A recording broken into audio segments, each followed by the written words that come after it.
Zach de Mougny, bonjour.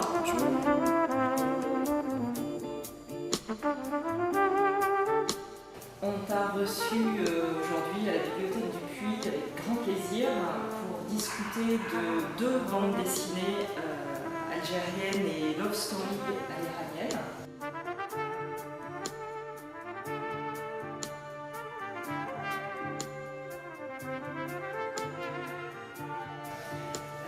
Est-ce que tu peux nous parler de ton parcours? Comment est-ce que tu es devenu dessinateur de bande dessinée?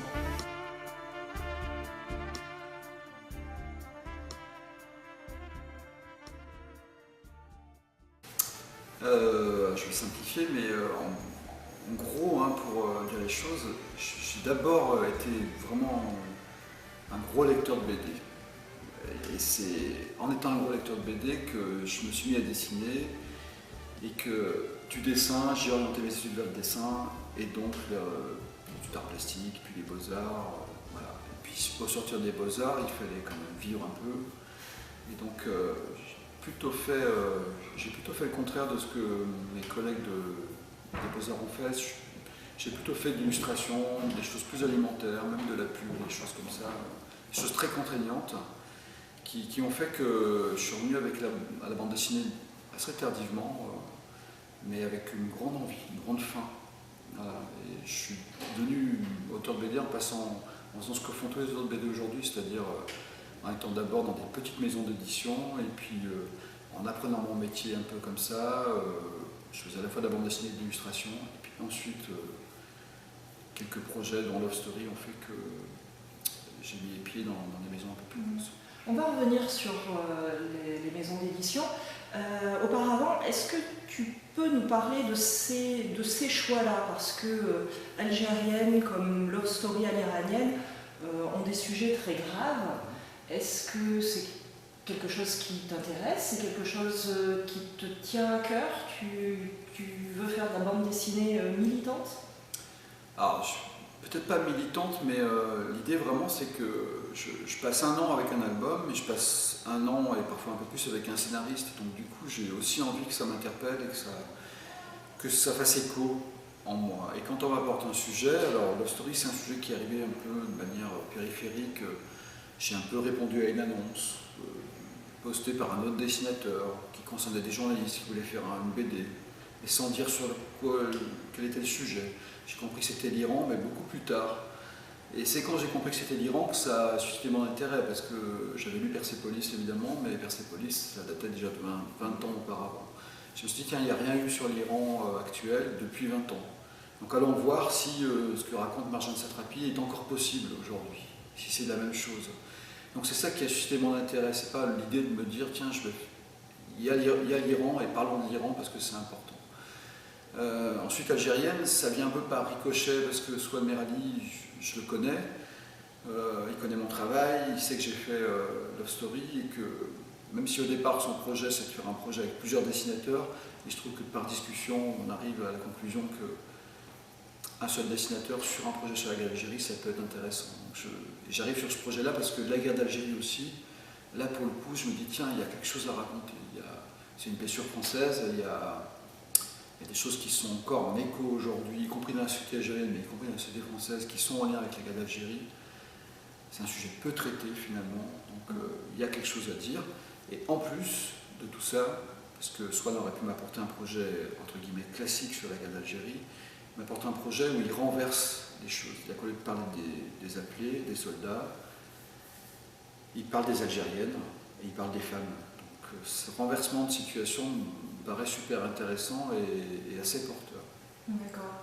Et tu travailles avec des scénaristes, justement, et donc tu attends que quelqu'un t'apporte un sujet, ou tu vas à la rencontre de scénaristes lorsque tu portes un projet qui te tient à cœur. Comment s'organise le travail entre vous? Pour l'instant, j'ai pas sollicité de scénariste, c'est-à-dire j'ai pas dit à un scénariste il y a tel sujet qui m'intéresse, est-ce que tu voudrais écrire dessus? Parce que il se trouve que les projets sur lesquels j'ai travaillé, alors après Algérienne, j'ai fait un projet qui passe sur la table, qui est un projet érotique. J'ai travaillé avec une femme en allant la chercher, et pour sa condition de femme, pas sur sa condition de scénariste. Parce que je voulais travailler sur un projet à deux voix, une voix masculine et une voix féminine. Autant je pouvais assez bien me mettre dans la peau d'un homme, autant me mettre dans la peau d'une femme, c'était plus compliqué. Mais en tout cas, je risquais de faire des contresens, surtout sur un sujet érotique. Donc ça m'intéressait d'aller chercher quelqu'un. Donc c'est une démarche que j'ai faite, j'ai cherché quelqu'un qui voulait bien travailler avec moi sur ce sujet-là. J'ai tout dessiné, mais j'ai co-scénarisé. Après, c'est des rencontres, il n'y a rien de vraiment défini, c'est-à-dire que la réponse que je fais aujourd'hui, elle pourrait être différente dans un an, parce que quelqu'un m'aura apporté un sujet vraiment intéressant. Je ne fais pas de bande dessinée de commande, parce que pour revenir à exactement ce que j'ai dit, un an avec une BD, il faut être investi par son sujet et bien s'entendre avec la personne avec qui on travaille, mais j'aime bien travailler sur les univers des autres. D'accord. Tu es également éditeur, tu as fondé les éditions Jargille. Comment est-ce que tu travailles? C'est un tout autre boulot, et puis alors c'est quelque chose, les deux se nourrissent finalement, parce que je suis plus auteur chez Jargille depuis quelques années. Alors je vais refaire un livre dans quelques temps, là, je suis en train de retravailler sur quelque chose qui sera publié chez Jargille, mais ça m'apprend. Je travaille comme n'importe quel éditeur pour répondre à votre question, c'est que je suis des projets, je réfléchis à la forme de l'histoire avec l'auteur, je peux lui donner des idées de couverture s'il n'en a pas, on discute de la forme du livre. Mais j'essaie toujours de faire ce que j'aime qu'on me fasse à moi en tant qu'auteur, c'est-à-dire de toujours faire en sorte que l'auteur avec qui on travaille chez Jargille soit totalement investi du livre qu'il est en train de faire. Investi au point de choisir le papier, investi au point de choisir la couleur des pages de garde, qu'on réfléchisse ensemble à la couverture s'il n'a pas d'idée, au nombre de pages adéquat pour son histoire. Donc j'essaie toujours d'être l'éditeur que je voudrais qu'on soit avec moi. Et puis, dans un deuxième temps, il y a quelque chose que j'ai compris assez bien et qui me sert beaucoup aujourd'hui, c'est qu'on est amené, quand on rencontre un éditeur, à parler de son histoire qui n'existe pas encore. Il y a quelques planches, parfois il y a un scénario, parfois le scénario n'est pas forcément abouti. Il y a parfois des parties qui sont écrites, puis des parties qui sont juste interprétées. Donc il faut être amené à parler de son histoire et à la raconter bien, j'allais dire, à donner envie à la personne qui est en face de s'investir. Et c'est quelque chose que j'essaie de travailler avec les auteurs avec qui on travaille, de dire, apprenez à parler de vos histoires, parce que c'est en parlant bien, vous allez d'abord bien les comprendre, et puis aussi peut-être un jour bien les proposer à d'autres. C'est intéressant parce que dans les livres que tu proposes à la lecture et dans ta façon de travailler, on ressent une grande humanité et on t'en remercie. J'espère, je souhaite ça en tout cas, parce que c'est des livres qui parlent d'histoires vraies, d'histoires vécues. Love Story, c'est des vrais témoignages. Et je l'ai dit tout à l'heure avec les élèves que j'ai rencontrés, c'est que j'avais toujours ça en tête quand je dessinais. C'est-à-dire que je n'étais pas en train de dessiner les ordures de Tartampion et son chien Youpi, auquel cas les émotions transmises, il fallait qu'elles soient fortes. Mais tant pis si elles ne le sont pas. Quand je dessine Love Story, j'ai en tête que c'est des gens qui ont pris des risques pour témoigner, et que les journalistes ont pris des risques pour faire ce livre-là, et que je dois être à la hauteur de ça, donc traduire leurs émotions, traduire ce que je ressens.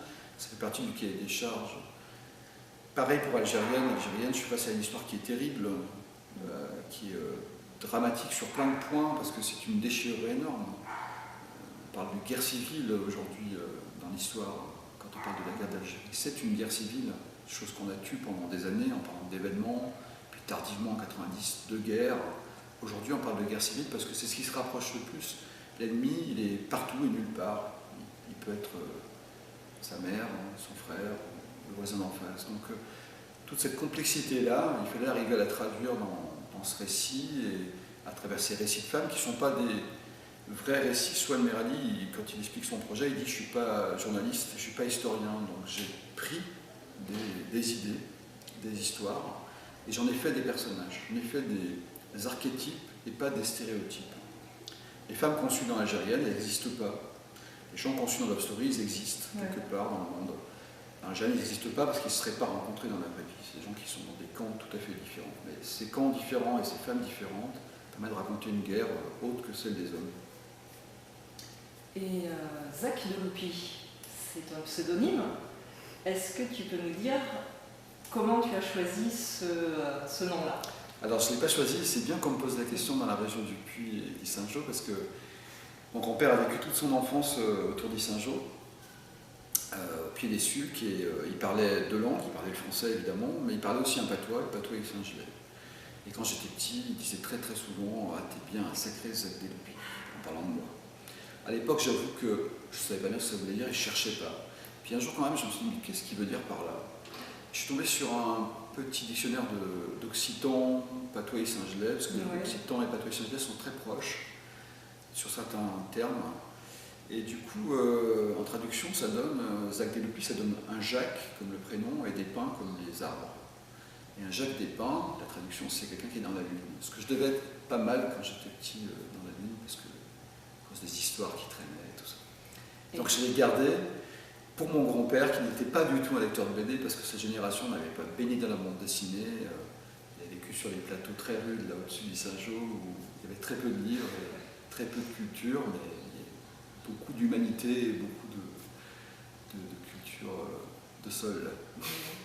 Eh bien, on t'espère encore longtemps rêveur et on attend tes prochaines productions avec grande impatience. Merci beaucoup.